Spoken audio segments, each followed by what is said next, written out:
It was a peaceful Monday morning, March 18th, 1991, when 2-year-old Thomas Gibson disappeared off the front porch of his rural Oregon home. One instant he was there playing with his toy truck. The next he was nowhere to be seen. No tracks leading off, no sign of struggle, nothing but stillness. His father, Larry Gibson, a deputy with the Douglas County Sheriff's Department, had left for his regular morning jog. Upon for his regular morning jog. Hey, what about it? Yeah, upon part grounds will make horse more a pallet of row, like female us. Upon a cheer shot for in the Sills Department for an head of Alice vanished. It would be years before any trace of an answer was seen. But at the time, everyone was wanting to know the same thing. How does a child disappear from a yard smaller than a living room during the day and under the eye of a man with training to recover missing people? The Gibsons resided in a small town named Alia, Oregon, nestled deep within the rolling hills of Douglas County. It was once a proud logging community that had slowed down now,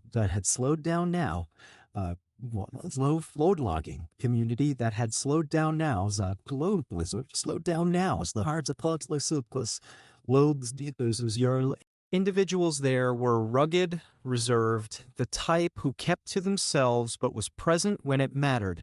That morning had begun as any other.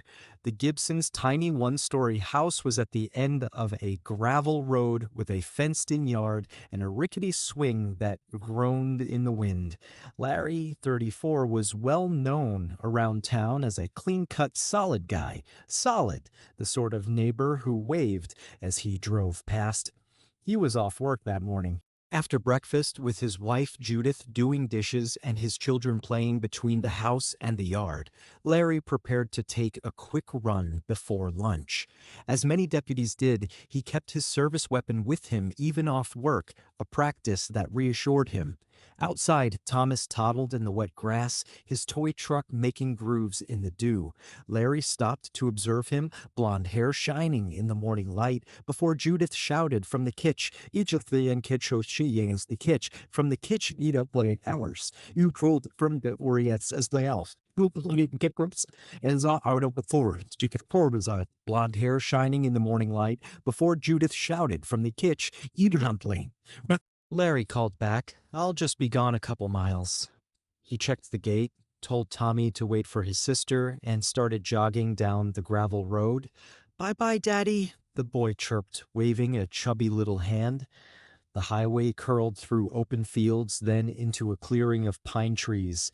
Larry found his stride, inhaling the cool air, allowing his mind to wander. Around halfway, he spotted a gray cat lingering beside a ditch, the same stray that have beside a ditch, the same stray that have the flea. The same stray that have the stirred. Irritated, he coasted, drew his Colt 45, and fired a warning shot into the ditch.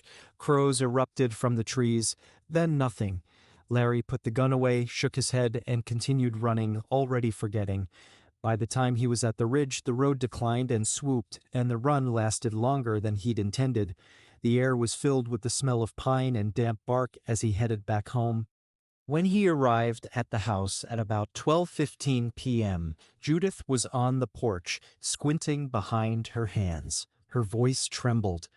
"Larry, he's with you, isn't he?" Larry halted in the middle of a step. "Who?" "Tommy. He's gone. I can't find him." He figured she must be crazy at first. The yard was the same as when he had left, the swing motionless, the toy truck overturned in the lawn, the gate open that much more than before. They looked behind the porch, beneath the steps, near the woodpile, and in the shed. Judith ran back and forth along the ditch, shouting his name between sobs. Larry walked around the house repeatedly, becoming more desperate with each lap. Finally, he leapt into his patrol car, sirens blaring, and roared up the road, calling out, stopping at intersections, backing up, canvassing every exit. When he returned, Judith remained on the porch, sobbing, Herr Judo, Herr Glint Mijing on the porch, sobbing, Herr. At 12:55 p.m., they phoned the sheriff's department. The dispatcher's soothing voice filled the kitchen as Judith provided information. 2-year-old male, last in the front yard. Blonde hair, blue eyes, no medical conditions. By 1:30, patrol cars were starting to arrive. A town volunteer firefighter came up first, then neighbors, church acquaintances, and even Larry's scout troop members. Cars filled the gravel road soon, and an informal command post was set up near the mailbox. Search dogs were called in. Their handlers labored the field in slow, measured circles. The dogs detected a faint whiff at the gate, but it vanished around 50 yards down the road where the gravel sloped toward the woods. Helicopters thundered over. Volunteers trudged through the creek, scoured fields and outbuildings, even crawled underneath porches. But Judith walked as if she were running on fumes, responding to questions pointing to the last place she had seen her son. Her expression was vacant, her tone flat. Larry walked the grounds back and forth, his face inscrutable. When deputies questioned him about how long he'd been missing, he replied matter-of-factly, about 45 minutes. Deputies scribbled down Larry's words in silence. By 4 p.m., the grid search extended almost, and by 4 p.m., the grid search extended almost extended almost at the far rows and meaning too.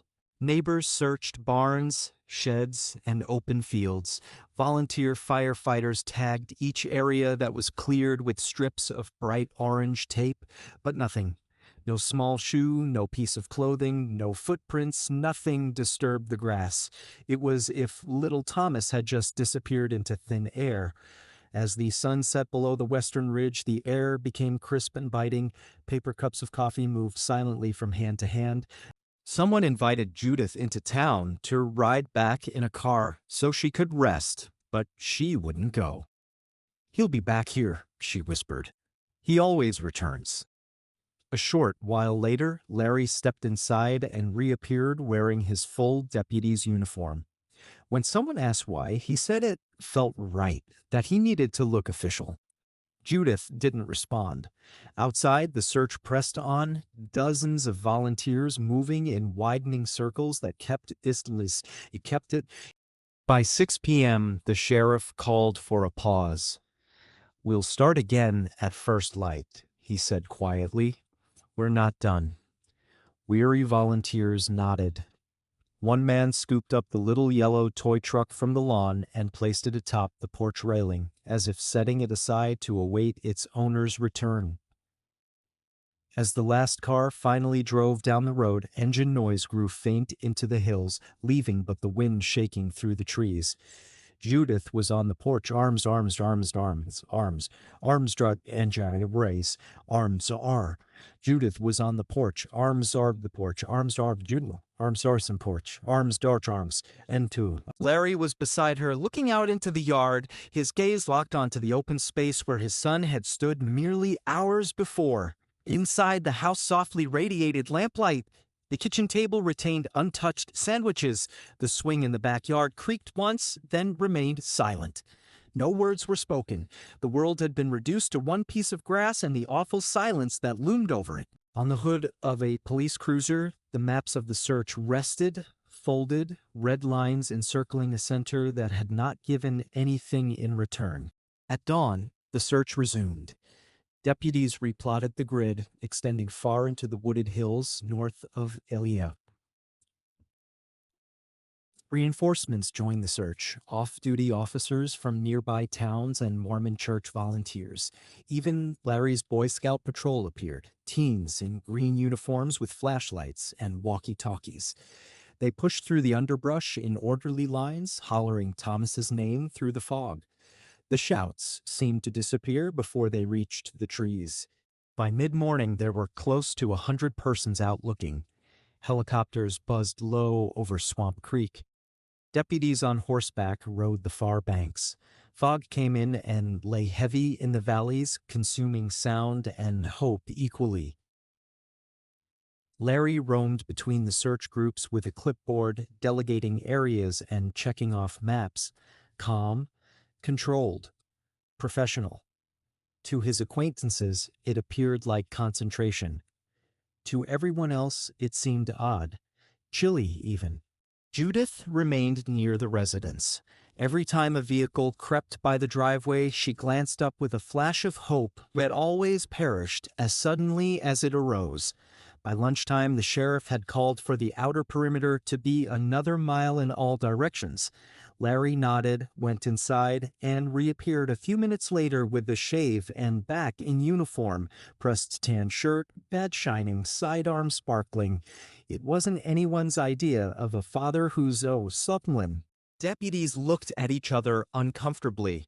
One subsequently recorded in his report, "Gibson looks remarkably calm, has control but doesn't let much show, and he says he must look professional for the media." And by day 2, the media had descended en masse. Portland TV news crews camped outside the Gibson house where the sheriff's command center now existed. Cameras rolled as Larry stood before the reporters. "We're doing everything we can," he said, voice firm, face impassive. "Every minute matters." Standing beside him was Judith, white and speechless, her hands locked in front of her. For the next few days, the search mushroomed, spreading over acres of country like spilled paint. Every field, road, and creek were scoured again and again. Abandoned houses, old wells, and drainage ditches were searched by deputies. Volunteer crews searched the woods by. They picked up footprints, yes, but none small enough to be a toddler's. All they had left was the yellow toy truck, still on the porch railing, untouched. As things looked bleaker by the minute, investigators shifted focus from the woods to the timeline. They had to reconstruct the morning, piece by minute. Larry told him he'd gone out for his jog at about 11:30 a.m. The route was a straightforward 2-mile loop, something that would have taken Perkins. He said he returned home at 12:15, but Judith recalled things differently. She believed she noticed Thomas absent around 12:30, and the sheriff's department call? That did not occur until 12:55. That created a half-hour window, a gap in time that no one could quite put their finger on. Then there was the issue of Larry's car. He'd driven his patrol car, a white sheriff's sedan with department insignia that morning. It seemed to of the broad other fells for. It seemed that I'll just learn what things so. It seemed just senior legislator. Off-duty deputies didn't typically drive their job cars unless they were going somewhere. It wasn't a huge red flag, at least not then. But in an investigation without leads, every little difference became something that attracted attention. And then investigators looked at the odometer.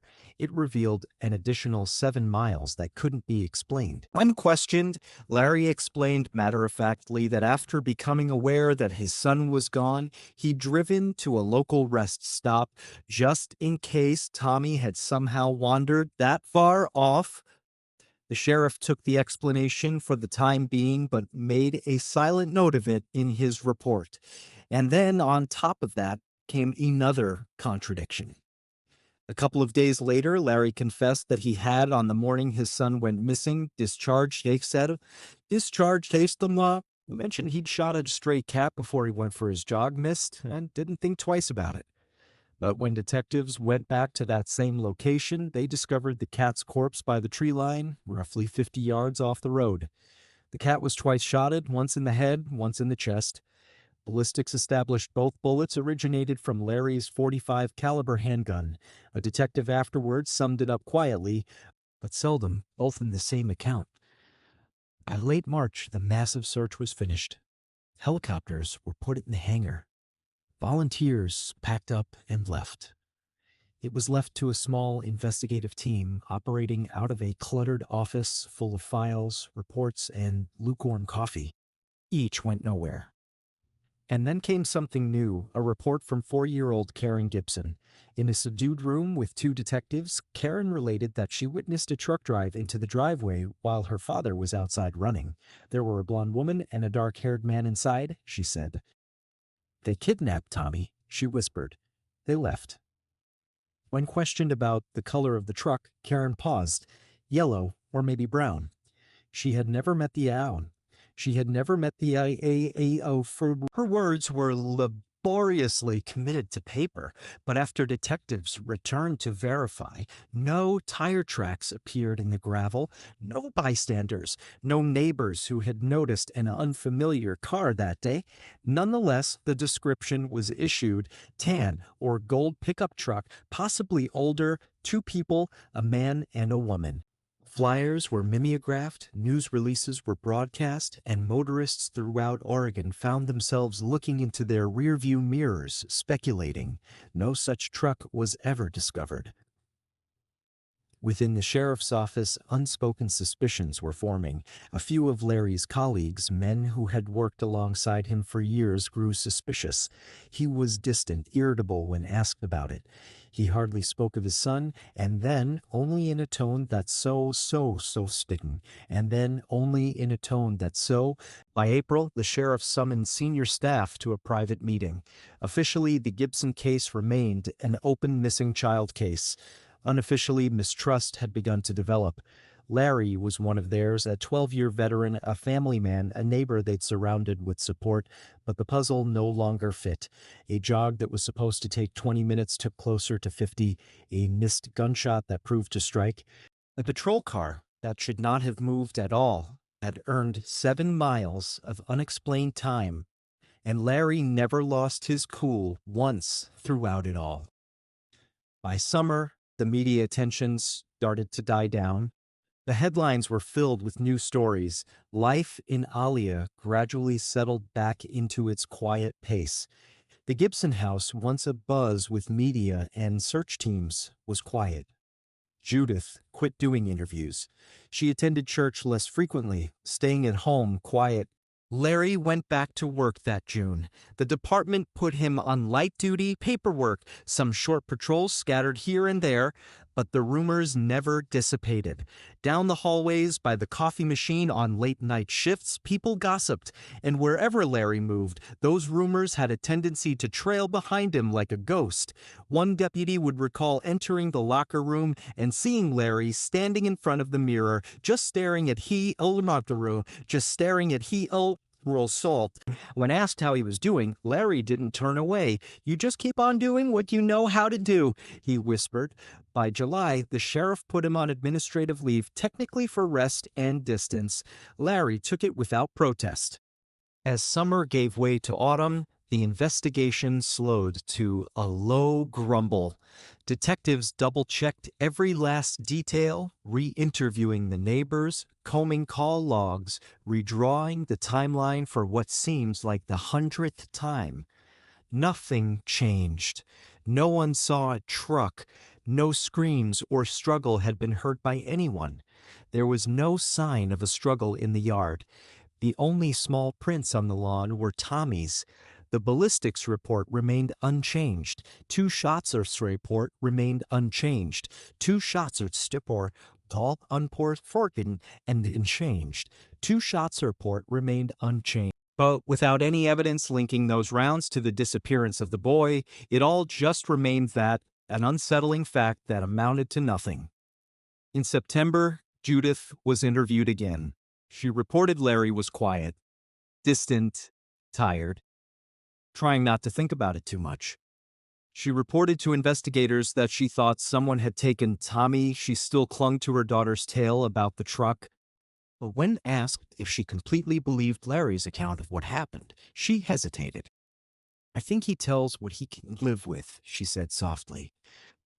By the time winter arrived, the search had come to a virtual standstill. The last progress report, submitted in December 1991, consisted of only a single line: "Investigation ongoing. Subject missing." No further developments. Christmas that year was subdued. Larry did not get Karen, aged 5, asked once more where her brother had been. Judith replied that he was with the Angels, and then hastily retracted, said they were still searching. Larry remained mute. In the early months of 1992, he tendered his resignation. The letter was brief, typed on department stationery, For personal and family reasons, I am not able to continue my responsibilities at this time. Respectfully, Deputy Laird Topla Deputy Lair Lairs Doublet List Legulars Lairs Deputy Lairs Deputy Lair. The sheriff took it without comment. On Larry's final day, some of his coworkers waited by the door while he packed up his belongings. Nobody really knew what to say. He nodded curtly. "Take care," he said, and departed. The patrol car that he got back still had a hint of disinfectant about it. The odometer was at 58,137 miles. Once Larry quit, the Gibsons slipped away from Oregon undetected. There, I guess, deep under the chin. Larry the Destin slipped away from Oregon undetected. There were. They loaded up on one spring morning in a borrowed moving truck. The small house at the end of the gravel road was vacant a week later. They moved almost 900 miles northeast, just outside Helena, Montana, a small town where no one knew their faces or their name. To neighbors, Larry said he had retired from law enforcement to concentrate on his family. He exchanged his uniform for a tie, his badge for a briefcase. He became an insurance. He shaved his mustache, ironed his shirts, and learned to discourse on premiums and policies rather than missing people and search grids. But Oregon did not release so quickly. The quiet of those woods, the unanswered questions, the gaps in the timeline, the child who never returned home, pursued him like a shadow that would not recede. Initially, Montana opened its doors to them. The local Mormon ward assisted the Gibsons in settling into a small farm. Larry joined the men's group, arriving with boxes of donuts and a strong handshake. Judith took the girls to church events, sweet, quiet, always courteous. She was referred to by people as sweet but exhausted, with her smile gentle and strained, as if it had a breaking point. They appeared to be just any other family attempting to begin anew for a time. Larry held down a regular job, paid the bills, and worked with the local Boy Scouts on a veal. Judith remained home, once again pregnant. She delivered a dark-haired little girl that summer named Lisa, a quiet, sleepy child who cried very little. It seemed then, for a fleeting moment, the Gibsons had constructed something new upon the ruins they had left. But under the surface, the silence became dense. Larry never talked about Oregon. If asked why they'd left, he'd shrug and say, "It was a hard time," then move on. At home, the pulp, ten hila por the key at Aaron France. At home, the pulp about emeralds are Junin, or a pulp that tomorrow or give Paul Yomer's purgif in it owls la purgy.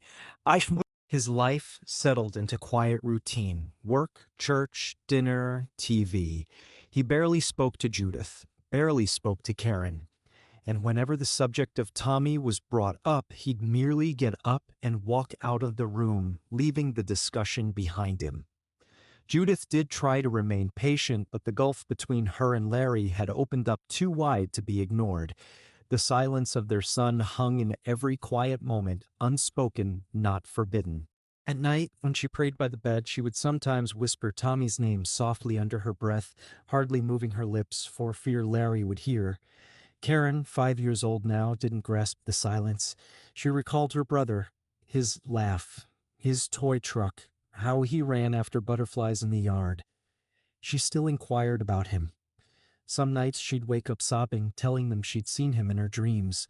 Once, waking up half asleep and writhing in Judith stiffened. The room seemed smaller. Those words lingered in the darkness, delicate, horrifying. When Judith inquired of Karen what she had meant, the child remained silent. Come morning, she did not appear to recall, but Judith did. She always would. Parishioners were aware of something horrific having occurred in Oregon. A lost child, a father who'd departed the sheriff's office in some unclear manner, but they didn't know the particulars. In the beginning, the community provided solace, casseroles, prayers, courteous dinner invitations, but sympathy eventually became tinged with unease. Greetings fell silent when Larry came into a room. The hospitality cooled to politeness, then disappeared. One Sunday, following services, the bishop inquired of Larry whether he intended to go back to police work someday. Larry shook his head. "That phase of my life is done," he replied bluntly. He failed to mention that Oregon State Police still had an active case file with his son's name on it, or that his old sheriff no longer returned his phone calls. Judith felt the loneliness all the more keenly. She missed Oregon, the few friends who still inquired after Tommy, who hadn't yet lost interest. In Montana, no one spoke his name. She attempted to form new friendships with other church mothers, with the neighbors on her street, but words remained superficial. No one could move in close because she couldn't share the truth. Time didn't heal, it hollowed. Larry descended further into habit, work, drives that ran late into the night, alibis that sounded rehearsed. Judith sensed something, but she didn't question him. Fights came and went like transient storms. "You don't talk to me," she said one evening over dinner, her voice little more than a whisper. "I talk when there's something to say," he said, never lifting his head from his plate. She didn't ask again, and she didn't ask again, she didn't ask again, and she'd cry out in her sleep, screaming she saw Tommy weeping on the porch or stretched out motionless in the yard. Judith would burst into the room, embrace her, gently rub her hair, reassuring her that all was well. But when Karen slept peacefully after, Judith would lie awake, gazing up at the blackness, her thoughts revolving around a question she could never resolve. Was Karen dreaming or remembering? One day, in cleaning Karen's room, Judith had discovered a crayon drawing hidden under her daughter's pillow. 4 stick people stood in the middle: a man, a woman, a small girl, and off to the side, a small gray figure curled in a corner. A yellow sun smiled lopsidedly above them on the page. Judith smoothed the paper flat, tucked it into her dresser drawer, and didn't mention it to Larry. By the early part of 1993, there was 1993, Larry began to sleep on the couch, complaining about the crying baby. Judith did not quibble. She made secret plans instead, setting aside meager sums from grocery dollars, penning letters to her mother in Oregon. When, finally, she informed Larry that she needed to go home for a bit, he did not complain. "Do what you need to do," he instructed curtly. It was as close to permission as she had heard in months. Judith loaded up the car. Karen sat in the back seat, gripping her well-worn stuffed rabbit. Larry stood in the driveway with his hands in his pockets, expression inscrutable. "Take care of yourself," he said. Judith regarded him for a long moment, hoping to find something: guilt, remorse, perhaps love. But whatever it wasn't there. She started the engine and pulled out. The road home, a long one, curled through mountain passes that still had snow on their snow on their tis that still had snow on their tis. Karen slept through most of the drive, her forehead against the chill of the window glass. Outside Spokane, Judith glanced into the rear-view mirror. Her face was pale, older-looking, like a person who had waited too long to depart. 2 days after that, she arrived in Eugene. Her mother's little house stood on a dead-end street lined with unadorned maples. Inside, there was the scent of cinnamon and dust. Judith and the girls crowded into the guest bedroom shen. For the first time in years, Judith breathed, not because the hurt had dissipated, but because she was finally somewhere it could catch its breath. It wasn't much, but it was safe. Judith said to herself that was enough. She got a part-time job at a laundromat, folding clothes, wiping down counters, making small talk with customers who never asked too many questions. Life, for the first time in years, felt like something she could grip again. Even she could grip again. Even occasionally, she considered calling the Oregon Sheriff's Office back. But every time her hand paused over the phone, 2 years had passed since Tommy vanished. She couldn't stand to be told again that old flat phrase, "no new developments."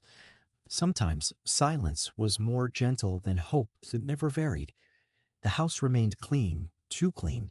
He still commuted to work each morning, still returned home each evening, but there was an emptiness to it all, a sense of going through the motions of a life he no longer belonged to. He ceased attending church, stopped speaking of his family at all.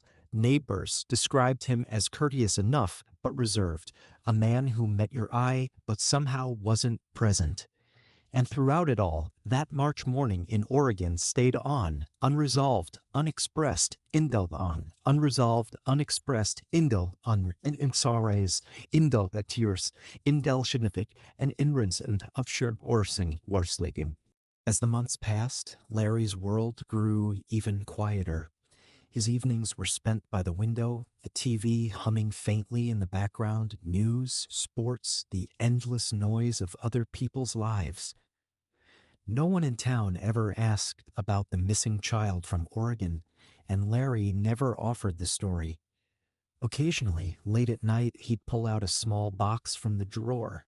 There were old photographs. Tommy on his second birthday, Karen smiling broadly with her first school ribbon, Judith smiling wanly at a picnic. He'd sit there for a while, face expressionless, then shut the lid and replace it. Eventually, he began to attend church again, this time by himself. When the congregation sang hymns of forgiveness and redemption, he simply stood there, eyes fixed on the page, lips unparted. Later, he'd extend his hand to the bishop, nod politely, and exit before anyone had a chance to inquire. By fall, everybody had forgotten that the Gibsons ever arrived in Montana in a family unit.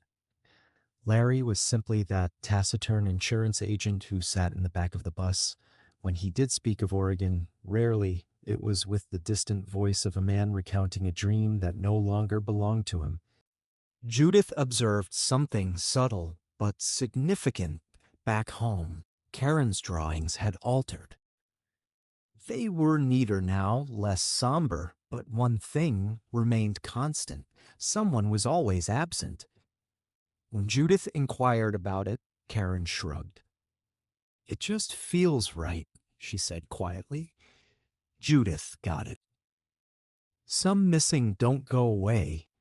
They form themselves tangible even in a child's hands.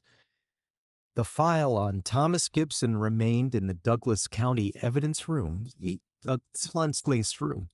Ray, Irinchen, Kritzley, but not all about the case remained.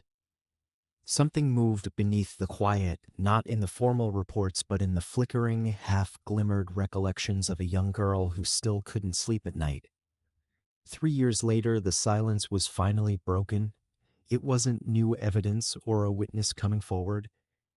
It was the small, shaking voice of a 7-year-old girl. It started in February 1994 within a small rental home in Eugene.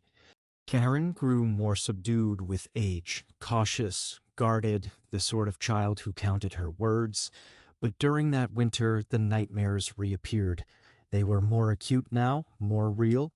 Judith would wake to find her sitting up in bed, shaking, mumbling that she'd seen Tommy outside, that she could hear Daddy screaming. Judith initially provided the same consolation she always did. "It's just a dream, honey. Daddy didn't mean to frighten you." But the words are... One morning, Judith found a new drawing left on the kitchen table. A man in a brown uniform stood over a small figure on the ground. Beside them, a car with flashing lights. Judith folded it carefully and slipped it into a drawer. But this time, the unease didn't fade. It sat with her all day like a weight she couldn't put down. A week later, in a session through Karen's school, the truth emerged. Her counselor, Ellen Wright, a warm woman, asked, her counselor, Ellen Wright, a warm woman, asked, Karen hesitated, looking down, then whispered something that caused Ellen to freeze mid-sentence. That afternoon, Judith was summoned to the office. Karen sat next to her, hugging a stuffed animal, her voice barely above a whisper. The words tumbled out slowly, like pieces of a memory she didn't want, but couldn't shed.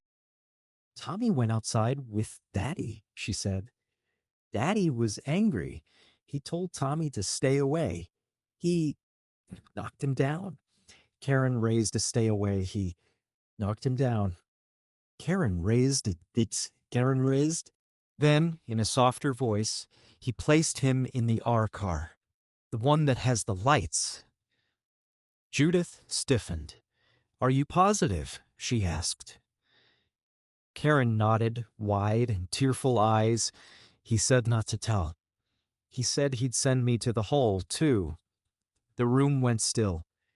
Ellen Wright sat unmoving for a long time. Then, quietly, she started to record verbatim everything said. In accordance with mandatory reporting statutes, she called the Eugene police.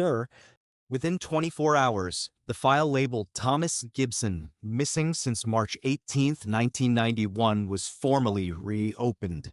2 days after this, detectives knocked on Judith's door. They heard her recite the tale the morning that Tommy had disappeared, the relocation to Montana, the gradual breakdown of her marriage, and her decision to return home. They interrogated soft but sharp questions regarding Larry, his mood swings, his routines. Judith hesitated. For years, she'd pushed these words past her lips, but at last she spoke the truth she tried to rationalize. There were moments, small, easy-to-ignore moments, when Larry's smooth calm broke. Once, he'd thrown a chair across the room after Karen spilled her juice. Another time, his yelling had been so boisterous that it sent the baby into hysterics. She'd told herself it was grief, that losing Tommy had broken something in him. But now, even saying it aloud, she wasn't so sure anymore. The detectives thanked her, collected her statement, and headed for the door. One paused and said quietly, "We'll need to talk to him." Judith nodded, though her hands were trembling. Meanwhile, back in Montana, Larry remained in the same neat house on Cedar Street. Everyone knew him as the reserved insurance man, the one who waved but never stayed. He went to work. He cut his grass or what? Right glass a grass scrap the worst. From city shoulder sanks up suit grass them sore. He went out to work, cross the kidder to work.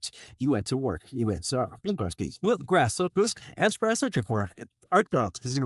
Then, on April 14th, 1994, shortly after dawn, two plainclothes police officers from Oregon arrived at his door. They had a warrant for second-degree murder. Larry didn't struggle. He opened the door, met their eyes, and spoke calmly. I figured this would come. The house was immaculate inside. Drapes closed, sink sparkling, coffee mug on the counter. On a shelf lay a solitary framed photo, Tommy smiling under a paper. The officers recited his rights to him, handcuffed him carefully, and led him to the car. As they drove past the tidy line of lawns, a woman with her garden hose still running froze. Larry caught her eye, offered a muted nod, and slid into the rear seat in silence.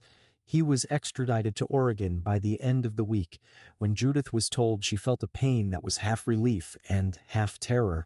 The past that she had worked so hard to hide Fina, she was willing to cooperate fully, surrendering every photograph, every letter, every piece of paper from their former life together.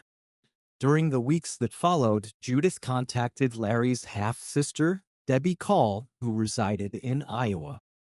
The two women had remained in loose touch since the breakup, although Debbie had not spoken to Larry in years. Guys spoken to Larry in years. When Judith informed her of the new investigation, the line went silent for several long moments. Then Debbie said quietly, I think I need to tell you something. A few days later, she gave her statement to police. She described a late-night phone call she'd received from Larry back in the spring of 1991, just weeks after Tommy vanished. His voice had been shaking, frantic, uneven. I think I killed him. Those were his exact words. Debbie reported she'd attempted to get him to calm down to explain, but get him to calm down to explain, but. He just continued repeating that it had been an accident, that it was too quick, and then hung up abruptly. She thought at the time that he was breaking down. She never called the police. Now she tearfully explained she wished she had. Her testimony, coupled with Karen's, provided investigators with the missing piece they required: probable cause. The news of the reopened case circulated quickly. The disappearance of small Thomas Gibson, who had been buried in the forgetfulness of small-town memory, was suddenly back on page 1 again. Headlines bore the name Deputy Larry Gibson, but now it had a new tag: former lawman and suspect. Detectives sifted through the case from scratch. They visited the Gibson property in Alia, Oregon, now a residence of a different family. They retraced creek beds, combed over the ancient woodpile and woodpile and woodpile. They pored over each page of the 1991 reports, the changing timelines, the mysterious miles on the odometer, the dead cat, the ballistic match. Facts that had once seemed tangential now started to fall into place to form something far more sinister. In Oregon, Larry was sitting in a county holding cell, serene as always. Outside the courthouse, reporters swarmed the steps, yelling his name, cameras flashing. Larry never looked up a tough car. And through his lawyer, he made one short statement. At a packed news conference, the district attorney officially announced what everyone suspected: Larry Gibson had been arrested on second-degree murder charges. He didn't say the name Tommy, but he didn't have to. Everyone knew. He talked of new witness testimony and old contradictions that finally matched. For the town of Alia, the words struck like thunder. That evening, Judith switched off the tea, and off the tea, switched off the tea, as sickletain celebrode slate, tooched off the like stinklets, bitch off the tea, slaked off, tootin sex mew. Karen sat on the living room floor, cross-legged, playing quietly with her toys, happily oblivious to the fact that her own words had unleashed a storm big enough to alter everything. More of the past emerged as prosecutors started preparing for trial. Former co-workers from the sheriff's department were summoned for new interviews. Some acknowledged that even at the time, back in 1991, there had been doubts. "We wanted to believe him," said one deputy. "He was one of us, but it never fit right." A few recalled sighting Larry the next morning after the disappearance of Tommy, beardless, tranquil. When someone suggested he go on leave, Larry's reply was brief and off-key: "No point sitting around." That quip, previously dismissed as stoicism, now seemed less warm, like a man overdoing it to appear unmoved. Prosecutors set out to construct their theory: a flash of anger, a heartbreak tantrum, a killing masquerading as mourning. They weren't labeling it premeditated. They were labeling it controlled, hidden, and brought on by the failure, and brought on by the failure, and brought on by the failure at Muthamus, and brought on by the failure ifal out adult by her for and you'll it's word on the Eagle Faluzel bring tickle grip of court and slip around. Helis. A grand jury heard the evidence by late April 1994.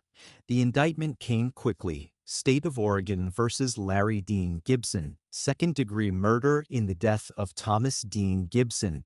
When the news came on that night, the picture they showed touched a tender spot: an old picture of Larry in his deputy sheriff uniform, his hand proudly patting the shoulder of a giggling toddler clutching a toy truck.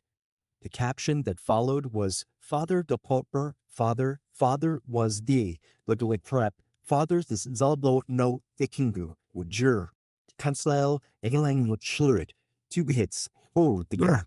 In Montana, neighbors gazed at their screens in shock. To them, Larry had been consistent, courteous, the man who cleared his driveway before dawn and waved to everyone on the block. In Alia, reactions were complex. Some were sorrowful. Some were angry. Some were relieved. For 3 long years of unclarified questions, the case that had tormented their town had come to life again unexpectedly. Judith declined every interview offer. To a close friend, she whispered, "I don't feel vindicated. I just feel empty." Karen, still too young to comprehend the enormity of it all, asked, "Why are people bad-mouthing Daddy?" Judith clasped her daughter's hands and whispered, "The truth will come out in time." When detectives led Larry Gibson into the courthouse for arraignment, he held his head high and gazed straight ahead. Reporters yelled questions. Cameras popped like lightning. One voice rose above the din. "Do you have anything to say to your wife?" He said nothing. Inside, the courtroom was quiet as the judge read the charge aloud. Murder in the second degree. The words lingered in the air. Larry didn't blink. His lawyer rose and entered a plea of not guilty. As he was escorted away by deputies, whispered voices filled the gallery. "That's the deputy who lost his child," someone whispered. Another voice responds, another voice responds, another voice respond, and they're hunting it. Judith wasn't present. She remained at home with her daughters, blinds closed, the phone pulled from the wall. For years, she'd felt numb. Now, for the first time, she experienced something hard and clear, clarity. The silence that had dominated her life was finally shattered. Spring sunlight shone outside the window, inviting itself in as it reflected from the side of the toy box. Inside, Karen hummed softly, drawing patterns on the carpet. Judith observed her daughter for years, considering all the years she had spent acting like she did not know what, inside, she always did. The trial got underway on a chilly January morning in 1995, nearly 4 years after Tommy vanished. Snow covered the sidewalks in front of the Douglas County Courthouse. Within, there was a hint of coffee, paper, and hushed expectation. The courtroom was filled early. Portland reporters, some national media, old neighbors from Alia, and even some of Larry's old coworkers arrived and took their seats. Larry Gibson sat at the defense table, shoulders squared, hands folded into neat palms in front of him. He appeared older than his 40 years, drawn, pale, and dignified.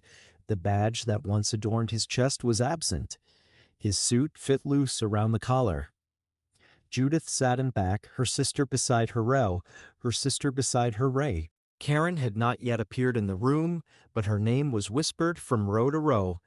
Everyone was aware that the child would be asked to testify.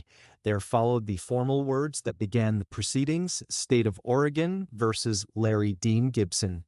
Charge: second-degree murder in the death of Thomas Dean Gibson. When District Attorney Michael Warner stood to deliver his opening statement, he addressed the jury with the even-tempered accuracy of a mumthorjev, the even-tempered accuracy of a midget, or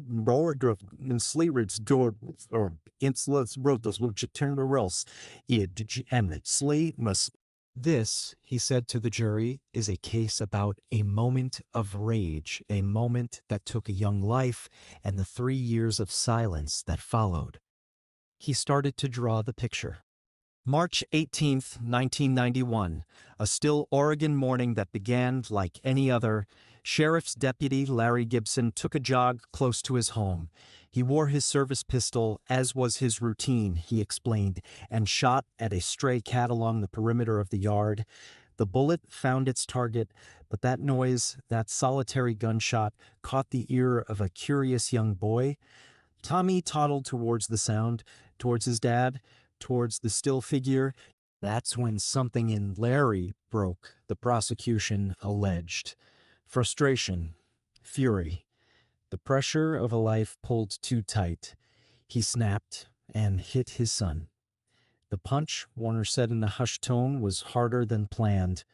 Tommy went down. His little head cracked on the ground. And just like that, silence.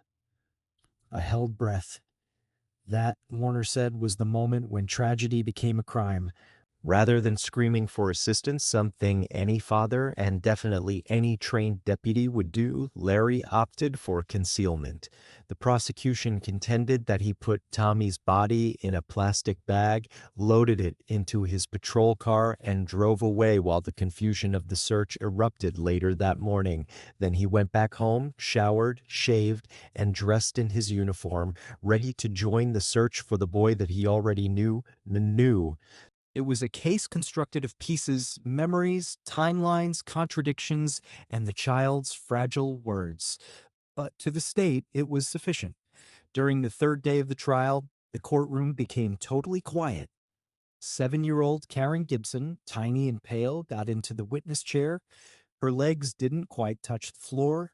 The judge leaned forward in a gentle way and told her to go slowly. She nodded, worked the microphone, and spoke in a voice. She described that morning, the light, the yard, the sound of her father's voice. She recalled Tommy walking behind their dad into the road where the cat had slipped away. She recalled her father's voice, angry, sharp. "He became angry," she murmured. "He punched Tommy." Then she hesitated, swallowed hard, and went on. "He took him to the car and drove away." The prosecutor spoke softly. "Did your father say anything to you afterward?" Karen hesitated, her small hands crumpling the rim of the witness stand. Then she nodded. "He said not to tell," she said. "He said he would put me in the hole too." A murmur ran through the courtroom. The judge swiftly demanded silence. Karen didn't cry. She didn't shout. She talked the way children do when they've discovered that quiet is safer than truth. As she descended from the stand, she looked at her mother. Judith gave a shuddering nod, the one that said both, "I'm proud of you, and I wish you never had to do this." Larry's defense attorney, John Callahan, rose from his seat and thanked Karen for her candor. He addressed the jury next with smooth equanimity. "Memory," he started, "isn't a flawless tool, particularly not in a grieving child influenced by therapy, suggestion, and loss." That was the pillar of his strategy, doubt. He explained to the jury how Karen's memories had become faded and reformed over time, how they were in large part echoes of a mother's grief and years of repetition. "She thinks she remembers," he said softly, "but belief and reality aren't synonymous." In aid of his argument, Callahan brought in expert witnesses, psychologists who explained how children's memories can be unconsciously shaped. One of them employed a picture the jury would not soon forget. "It's like taking a picture in the wrong chemicals. You see a picture, but it's warped." Then Callahan shifted to what was not there. No body, no blood, no weapon, no remains. "We have a story," he said, opening his arms to the jury, "but not one shred of physical evidence that anything even happened." At last he nodded toward the man sitting next to him. "This man is, this man is. But where," he asked softly, "is the proof?" Larry Gibson testified not at all. On advice of counsel, he said nothing. His voice was heard by the jury only on old tapes, soft, level, nearly unnaturally calm. "I don't know what occurred," he said. "I returned, and he was gone." Halfway through the trial, the prosecution brought in Debbie Call, Larry's half-sister. She was dressed in a plain gray suit, her hands clasped tightly in her laps. Taking her oath and turning to face her brother, she stared directly at him, not with rage, but something almost like subdued heartbreak. She described a telephone call she'd received on a spring night in 1991, weeks after Tommy vanished. "He sounded terrified," she whispered. "He said, 'I killed him.'" The courtroom went still. "I asked him who," she went on. "He said, Tommy. He said he'd made a mistake, and that he hadn't meant to." When the prosecutor inquired why she didn't report this to the police at the time, Debbie's voice shook. "Because I didn't want to believe it. You tell yourself it was a dream or you misunderstood. You don't want it to be true." The defense naturally fought back aggressively, challenging her memory, her motives, her timing. But for those in the courtroom, the shadow of that late-night admission lingered in the air like smoke. She came into the courtroom quietly, her steps deliberate, her expression serene but exhausted. Standing before them, Judith's voice was strong yet filled with sorrow. She explained their marriage, how Larry was a man of routine, a good member of society, self-disciplined, faithful, but there was another side to him as well. The silence that hung over the house when he was furious, the chill that would enter, transforming the atmosphere around him. He wasn't always mean, she said, staring straight ahead. But when he got angry, he wasn't a restored. He wasn't angry. He wasn't a. Judith remembered the night in Montana when Larry had punched the wall inches from her head. Her voice shook a little when she went on. He said once to me, "People think I'm the law, but they don't know me at home." The courtroom became utterly silent. You could have heard hearts beating. By the fifth week of the trial, fact and memory had started to merge. Experts argued over trauma and times tricks. Detectives walked back steps from decades that's marked trauma and juteri. Detectives walked back steps from decades. Lawyers fought over the definitions of rage, accident, and intent. Some days the case itself seemed about to buckle. Too little evidence, too much time passed. But when the prosecution made their case for closing arguments, they returned to the most straightforward facts. "You've heard the theories," DA Michael Warner told the jury. "You've heard the doubts. But some things don't change. A healthy boy vanished. His father's alibi never panned out. His father's alibi never panned out. His area really much first. Well, the S4 is war champions alive. Runs this for its roads. His sister recalled what he'd admitted. You don't need a body to see the truth. Then, in its turn, came the defense. Callahan stood up, serene and measured. "We don't send people to jail on emotions," he stated. "We send them based on facts, and those are lacking here. If Thomas Gibson is dead, we don't know how or why or at whose hands. To punish a man for doubt is to cheat the justice he once pledged to serve." The courtroom fell. What's the serve? Judith waited at home, gazing at the phone. Larry sat immobile in the courtroom, his gaze fixed on a far wall, expressionless face. 2 days had gone by. Then, on the third, the bailiff came back. The jury had reached a verdict. Everyone stood up. The jurors came in. The foreman deposited a folded sheet of paper into the clerk's hand. On the charge of second-degree murder. Not guilty. A silence, a whisper of incredulity. On the lesser charge of first-degree manslaughter. Guilty.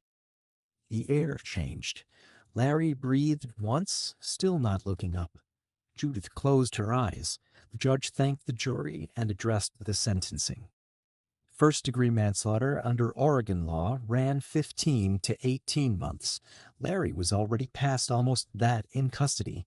The sentence, in the end, was more ritual than punishment. When the gavel came down, it didn't ring out with justice. It rang out with justice. It rang out with justice. It rang out with them from voteless. Rang out with the. The headlines flashed quickly. Deputy convicted in son's death. Manslaughter, not murder. Public opinion divided immediately. Some went with mercy, others with failure. Judith emerged from the courthouse silent. A reporter yelled, "Do you believe justice was served?" She did not respond. Larry was led out without handcuffs. His attorney moved in close, whispered something, and he nodded once. That night, the courthouse emptied out. Cameras were gamers, or some. Cameras were lighted out. Reporters filed their last stories, and the case that had started in a small Oregon yard gradually blended back into the shadows of memory. Larry Gibson left the Oregon State Penitentiary in September 1996, 18 months after the verdict.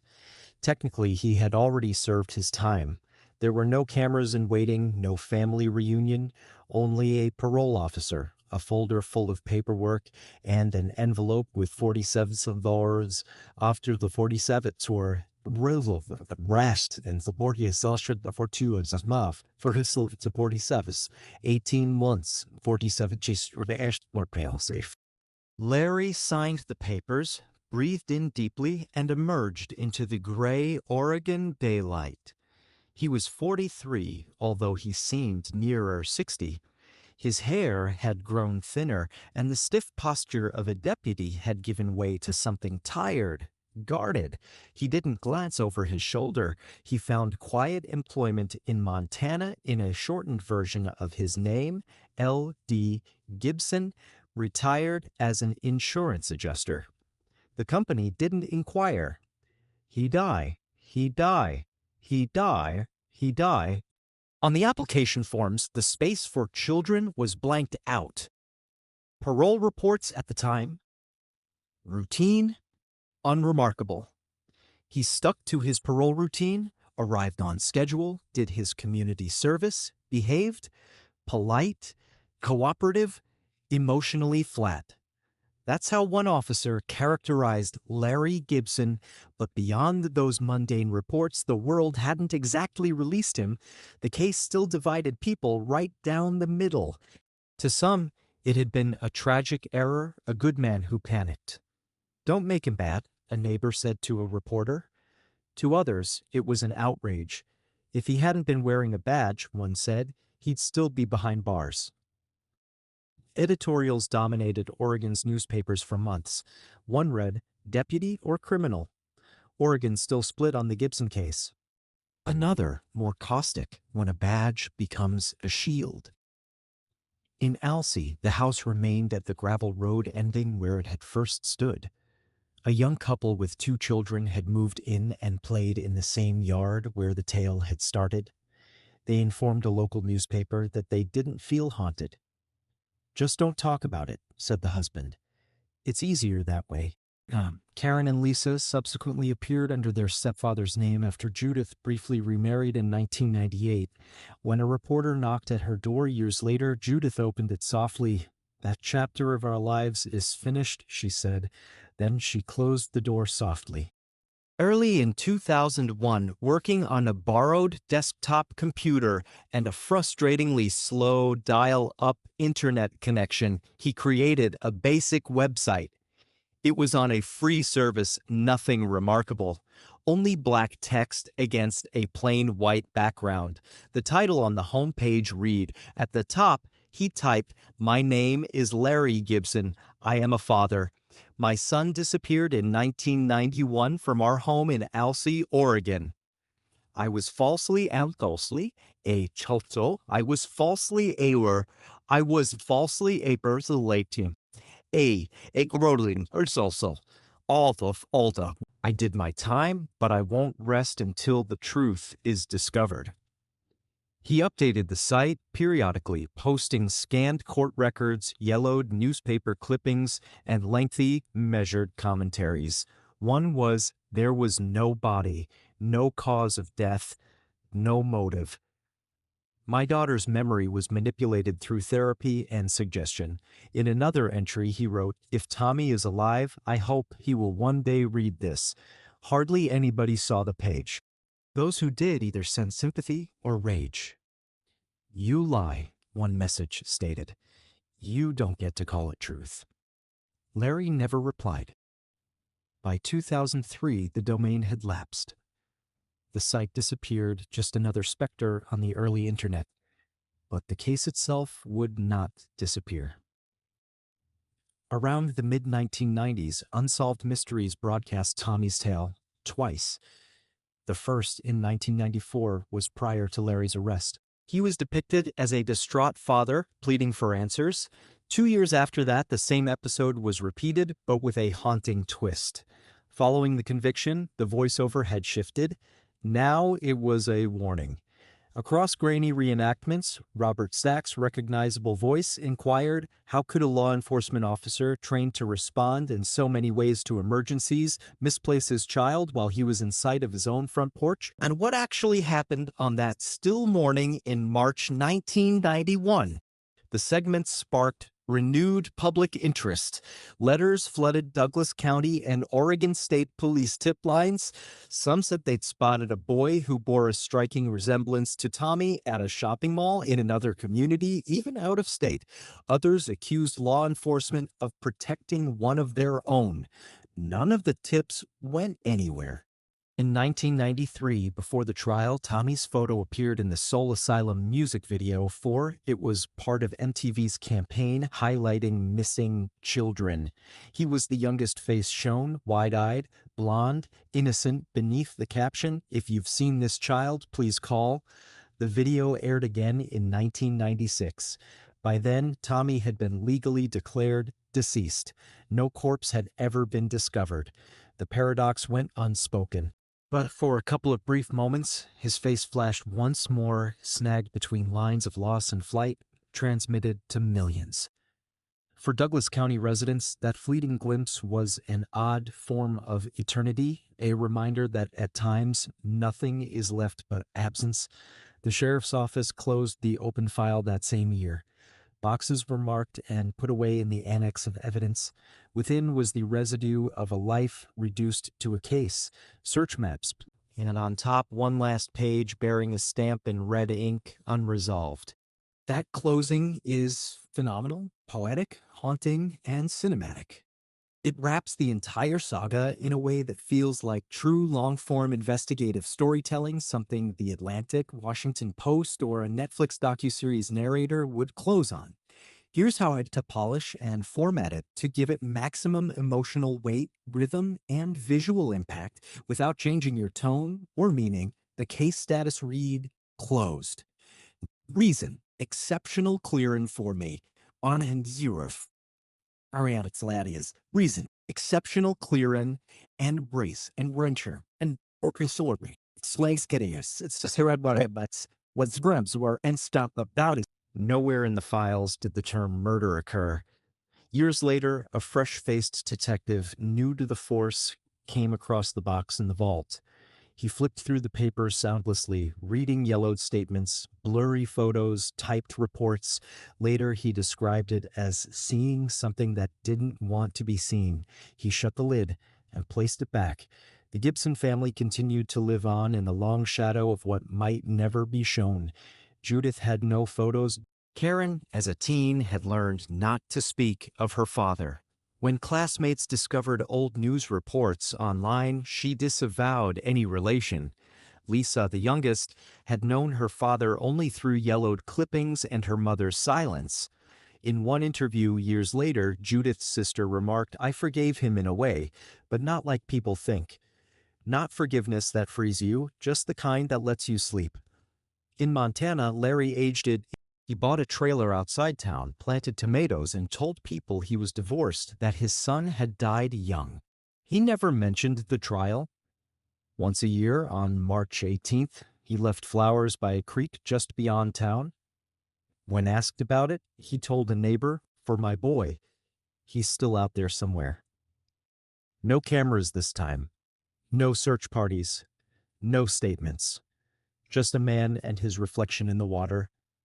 And then nothing. You won't find justice wrapped up in a ribbon. There is no resolution, no revelation, no neat turn. Just a mother, a daughter, and the silence that follows. A boy whose face once blinked across television screens, still officially listed as missing. A father who planted tomatoes and watched the seasons pass. The truth may still live somewhere in the folds of memory, in the quiet, in the places no one looks anymore. Or perhaps, like so many things in Alcee, it was buried long ago and left unnamed.